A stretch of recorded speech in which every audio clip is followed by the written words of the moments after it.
Bonjour, je m'appelle Rose Schwartz et je suis traductrice du français. Merci Rose. Alors, comment est-ce que tu es devenue traductrice littéraire?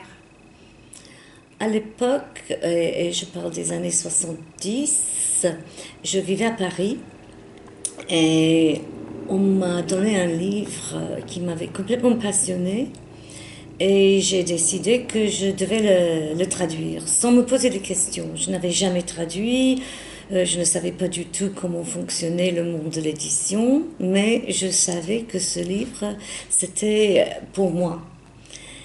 Et donc je me suis lancée comme ça. Et à l'époque, il n'y avait pas de formation, de traduction. J'ai traduit le livre, j'ai rencontré l'auteur et j'ai fini, au bout de 5 ans, par trouver un éditeur.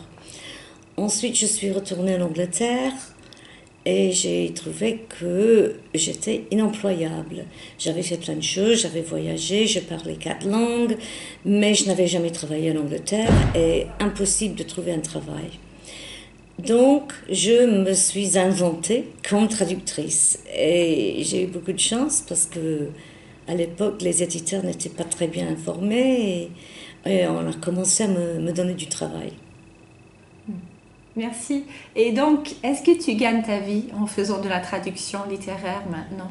Non, la traduction littéraire, on ne peut pas gagner sa vie à moins d'avoir des besoins très, très, très modestes. J'ai une famille, j'ai 2 enfants qui sont grands maintenant. Donc j'ai toujours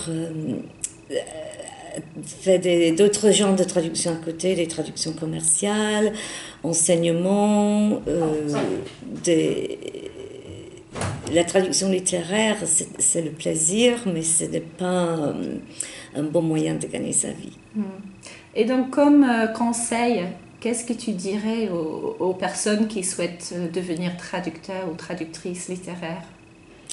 Bon, je dirais qu'il faut lire beaucoup, lire dans votre langue euh, d'origine et lire aussi dans la langue dans laquelle vous traduisez, mais de chercher des projets, de chercher des livres qui vous passionnent et de les présenter à des éditeurs. Mais c'est vraiment un travail qui demande beaucoup, beaucoup de temps et d'énergie, donc il faut que ça soit un livre dans lequel vous croyez vraiment. Et pour finir, quel est le livre que tu rêves de traduire à l'avenir? C'est un livre qui m'est tombé entre les mains récemment, qui s'appelle Tomber des nues de Violaine Béraud. Et c'est un livre très intéressant qui parle d'une femme qui a accouché d'un bébé sans savoir qu'elle était enceinte. Et c'est un livre raconté en 7 voix, c'est-à-dire les personnes autour d'elle qui ont participé dans ce drame. Et c'est un livre vraiment passionnant, très émouvant. Et en ce moment, je cherche un éditeur justement pour ce livre. Excellent. Merci beaucoup, Rose. Merci à vous. Merci.